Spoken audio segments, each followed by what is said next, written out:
I never imagined I'd be starting over at 65 with nothing but an old suitcase and a secondhand coat that didn't quite keep out the cold.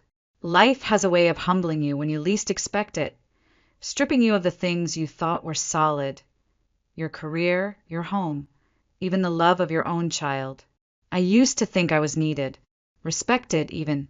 After all, I had spent over 4 decades in the classroom, shaping young minds, wiping away tears, staying late to rewrite lesson plans, and showing up early to fix the coffee machine no one else would touch. I wasn't just a teacher. I was the woman who remembered birthdays, who kept spare pencils in her drawer, who still mailed handwritten thank you cards. My name was Margaret Hayes, and for 43 years, room 12B was my whole world. That world ended on a rainy Tuesday morning, the kind of day where the clouds feel too low and everything smells like wet pavement and regret. I remember standing in front of the principal's office, my hands still damp from the hallway, thinking I was being called in about the new reading program. But when I walked in and saw Mr. Calhoun, not just the principal, but the district supervisor beside him, I knew. They didn't even sit me down, just handed me an envelope and said the district was moving in a new direction. The words felt like static. My heart thudded in my chest, and all I could think was, I'm not ready.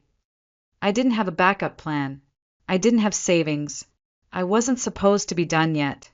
They called it a soft retirement. Said I should be proud that I'd earned a rest. But rest doesn't pay rent, and pride doesn't fill a fridge. I left the school with my nameplate, a small box of books, and a grief I couldn't quite explain. I wasn't just losing a job. I was losing my rhythm, my purpose, my place in the world. Still, I told myself not to panic. I had Brian, my only son. He and his wife, Lori, had a nice house on the edge of town, 2 kids, a golden retriever, the whole catalog picture life. Surely they wouldn't let me struggle alone. After everything I'd done, raising Brian alone after his father left, working 2 jobs to get him through college, helping with the down payment on that very house, I believed deep in my bones that he'd be there for me now. But belief, I would soon learn, can be a dangerous thing. Brian opened the door with a smile that didn't quite reach his eyes. Lori stood behind him, arms crossed, eyebrows already pinched with concern, or maybe annoyance. The kids were upstairs, their laughter faint through the ceiling. The house smelled like lemon cleaner and fresh baked bread, and for a second I let myself believe I was home. But the warmth faded quickly. I sat at their kitchen island, clutching my purse like it might anchor me. Brian poured coffee the same way I used to for him during finals week, and asked, "So, what's going on, Mom?" I told him everything. How the district had let me go, how I'd gotten a small severance, but nothing that would last, how I just needed a little time to figure out what came next. I didn't ask for much. Just a couch, maybe a spare room, a few weeks, a place to breathe. Lori didn't say much at first, just stirred her tea with a slow, repetitive clink. Brian leaned back, exhaling like I dropped a burden into his lap. "It's not that we don't want to help," he began, and already my stomach turned. "It's just the house is kind of tight right now. The kids have their own rooms. Lori's working remotely, and I need the garage for my studio setup. There's not really a space that makes sense." I smiled politely. "The couch is fine. I won't be in the way." Lori looked up, finally. "It's not just space, Margaret. It's the kids. They've got their routines, their homework zones. And we haven't really child-proofed things for, someone older." Child-proofed for someone older. The words hit harder than they should have, like I was a hazard, a walking disruption. I looked at Brian, hoping for even a flicker of warmth. Instead, I got silence. "I could help," I offered. "Around the house. With groceries, laundry. I won't be a burden." Brian ran a hand through his hair. "Didn't you save anything for retirement?" I wanted to lie. Wanted to say yes, that I'd planned ahead. But the truth sat heavy in my chest. I'd put everything into him, his college tuition, their first mortgage. even that emergency fund when Lori lost her job a few years back. I had chosen him over and over again, and now there was nothing left. I thought I had more time, I said quietly. Lori stood. Maybe a senior community would be better. Some of them are affordable and they're suited to your needs. My throat closed. I didn't have the money for that. I barely had enough for groceries. Brian looked away. Mom, I just don't know what else we can do right now. That was it. No warmth, no promise to revisit the idea, no hug at the door. Just 2 polite smiles and 1,000 unspoken ways of saying, we don't want you here. They let me stay one night. A mercy. I slept in the guest room, still painted with pastel clouds from when the kids were babies. In the morning, Lori handed me a bag of muffins and a folded blanket, in case it gets cold. Brian walked me to the curb, where my car sat like a reminder of everything I didn't have. He didn't say much. Just, let me know when you get settled, okay? Settled where? I drove away with no destination, no plan, and the quiet ache of realizing that love, real love, should never come with conditions. The RV had been sitting in storage for years, tucked behind my friend Sandra's old barn. It was a 1991 Winnebago with peeling paint and a leak in the skylight. I bought it back when I still believed in road trips and second chances. It smelled like dust, rust, and forgotten plans. But it was mine. I parked it in a lot near the highway, where no one asked questions as long as you paid in cash. At night, I curled up on the built-in bench with my coat pulled tight, listening to the low hum of 18-wheelers groaning past. The thin insulation didn't hold back the cold. My breath fogged the windows. Sometimes I left the radio on just to pretend I wasn't alone. Each morning, I'd wipe the condensation off the windshield and drive aimlessly through town, searching for jobs.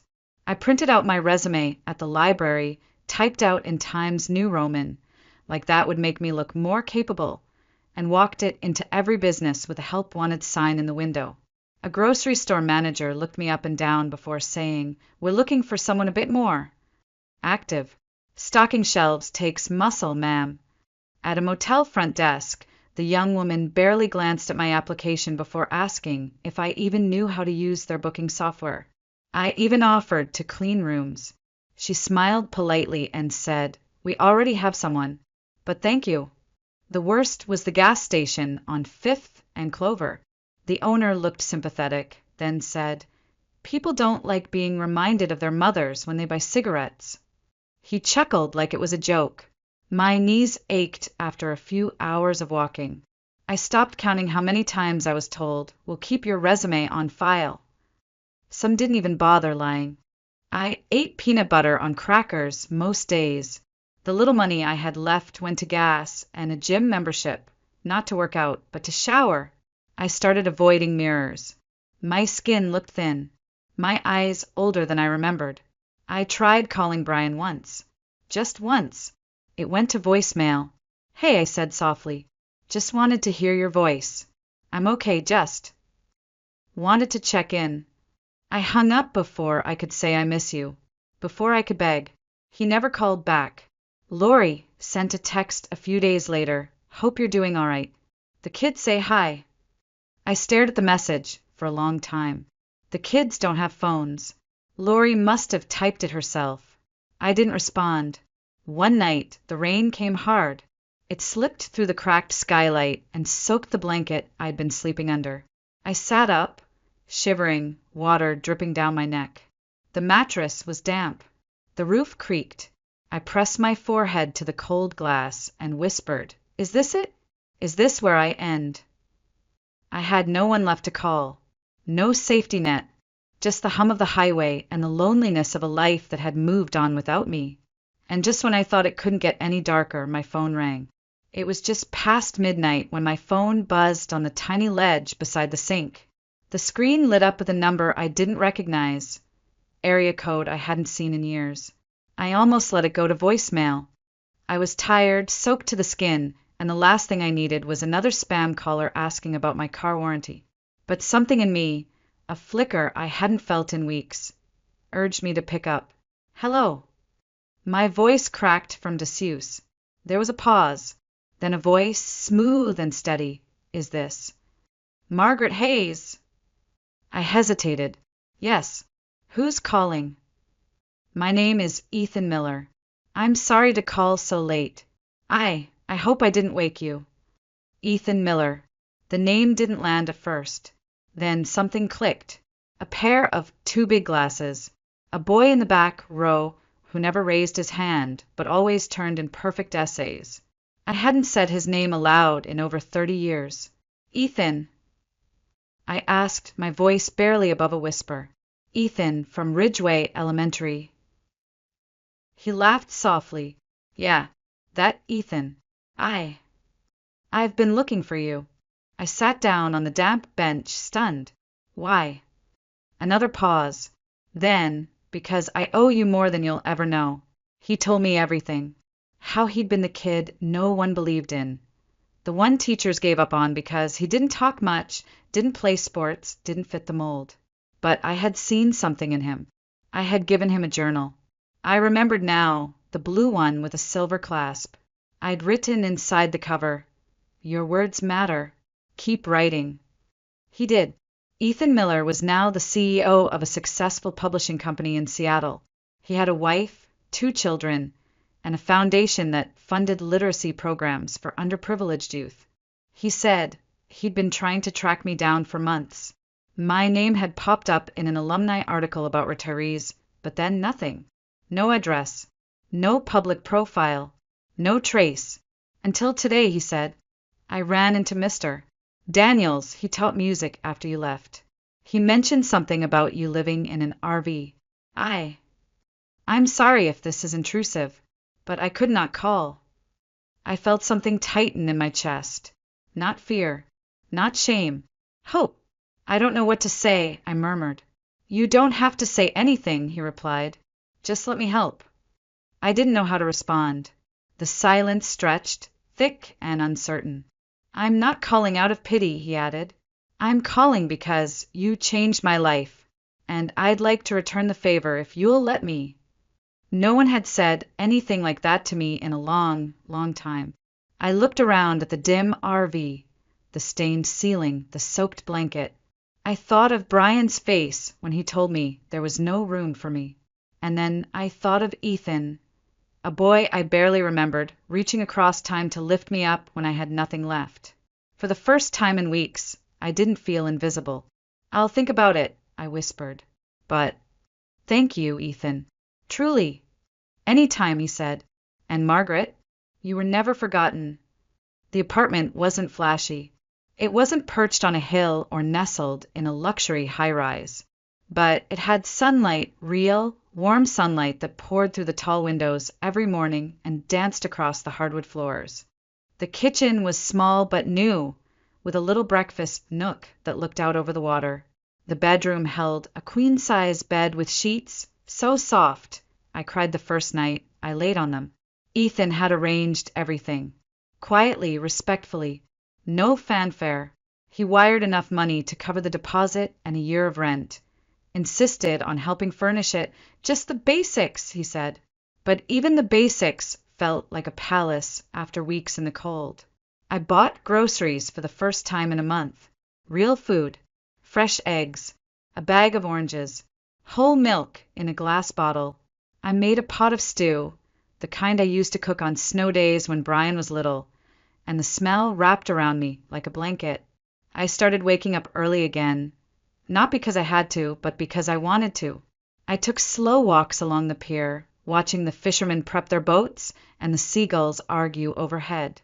I went to the library and checked out books I hadn't read in years.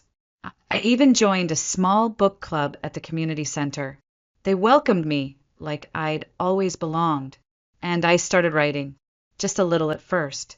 Memories, letters I never sent, short reflections on the classroom, on motherhood, on the strange shape of silence after you've been cast aside. Ethan had offered me a part-time consulting role with his foundation. Nothing demanding, just reviewing children's manuscripts, giving feedback, helping train new mentors. I accepted. For the first time in a long time, I felt useful again. One morning, I stood in front of the mirror in my new bathroom. My hair was brushed and softly curled. I wore a deep green cardigan, my favorite brooch pinned at the collar. I looked alive. I looked like myself, not the woman who had been turned away at her son's door, not the figure hunched in the corner of an RV, shivering under a wet blanket, but Margaret Hayes, teacher, survivor, woman reborn. I poured a cup of tea, opened my laptop, and stared at the blinking cursor. There were still bills to think about, still scars that hadn't quite faded. But for the first time in a long time, I wasn't afraid of tomorrow. Then, just as I was beginning to feel truly settled, my phone buzzed. The screen lit up with a name I hadn't seen in weeks. Brian. I stared at it. The steam from my tea curled in the air between us like a ghost. He called again, and again. By the fourth ring, I picked up. Mom. Brian's voice was hesitant, thin, like a thread stretched too tight. I leaned back in my chair, one hand wrapped around the warm mug of tea, the other resting on my lap. Hi, Brian. My voice was calm, steady, almost foreign to myself. I've been trying to reach you, he said quickly. I was worried. Were you? I didn't say it out loud. Instead, I let the silence do the work. I heard you moved, he continued. Laurie's sister mentioned it. Something about a place near the marina. Ah, so that's how the rumor started. A neighbor, a casual comment, a little too much curiosity. I wondered how long it took before someone mentioned that I'd gotten back on my feet, and how fast that news traveled to their dinner table. I just wanted to see how you were, he added, softer this time. It's been a rough few weeks for us. There it was, the opening act. I'm well, I said simply. Pause. Then, would you like to meet for lunch? Just the two of us. I feel like we need to talk. A month ago, I would have said yes before he finished the sentence. But today, I didn't answer right away. I let the weight of his silence press into the line between us. Finally, I said, all right. We met at a bistro downtown. The kind Laurie used to complain was too expensive. Brian chose it, probably thought it would impress me. I arrived early, sat by the window, watching people pass by, clutching their coats against the wind. When Brian walked in, he looked surprised, like he hadn't expected me to look different. My hair was done. My clothes were neat, tailored. I carried myself like someone who didn't need anything. Mom, he said, blinking. You look great. I feel great. We ordered. Small talk followed. Stiff. Empty. He asked about my apartment. I told him about the book club. He nodded in all the right places, smiled at all the right times. But there was something behind his eyes. Tension. A calculation. Finally, he set his fork down and sighed. Things have been tough lately. Really tough. I nodded slowly. I'm sorry to hear that. The mortgage is piling up, he said. Laurie's hours got cut, and the kids, well, you know how expensive school is now. I sipped my water. We were thinking, he continued, forcing a chuckle, since things are going well for you now, maybe you could, I don't know, help us out a bit? Just until we catch up. For the kids. There it was, the real reason for lunch. I set my glass down gently. When I asked to stay with you, just until I figured things out, do you remember what you said? His face reddened slightly. Mom, come on. That was different. We didn't know. No, I interrupted, soft but firm. You did know. You knew I had nowhere to go. And you made your choice. He looked down at his plate. I was overwhelmed. We didn't expect you to lose everything. I finished for him. Neither did I. He looked up, eyes wide. So that's it? You won't help us? I smiled. It wasn't cruel. It wasn't angry.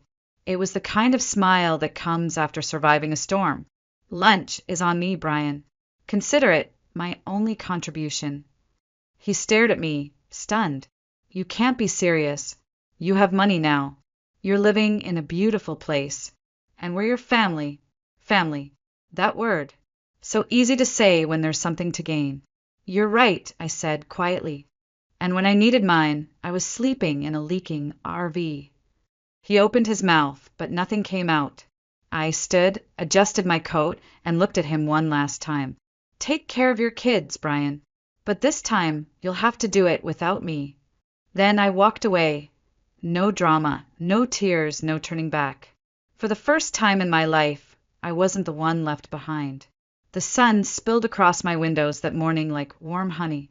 Outside, the ocean moved slow and steady, breathing in and out like it had all the time in the world. I stood barefoot in the kitchen, the smell of coffee drifting through the air, and for the first time in years, I didn't feel like I was late for something. I didn't feel like I was behind or chasing or proving. I was just living. I spent the next few days doing things that had no urgency, no purpose beyond joy. I planted rosemary in a clay pot for the balcony. I bought a second-hand bicycle with a wicker basket and rode it down the path by the dunes. I read poetry out loud in my living room, just for the sound of it. Brian didn't call again. Neither did Lori. And strangely, that didn't hurt anymore. The wound was still there, of course. It always would be. But it had scarred over, tough and quiet. I had grieved what needed to be grieved. And now I was building something new in its place. Ethan visited once, with his wife and 2 kids. We sat out on the patio with lemonade and laughed about the old days. He told me they were naming their new scholarship after me, the Hayes Fund.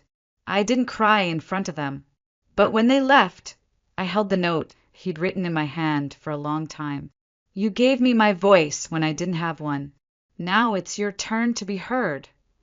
That night, I opened my laptop again. The cursor blinked on the screen like a pulse. I didn't know what I was writing yet. Maybe a memoir.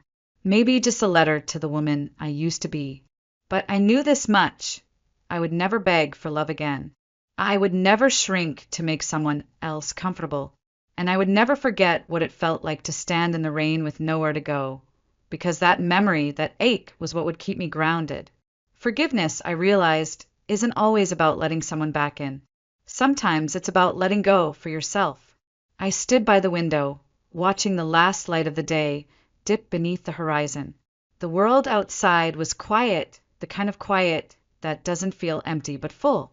Full of possibility, full of peace, full of me.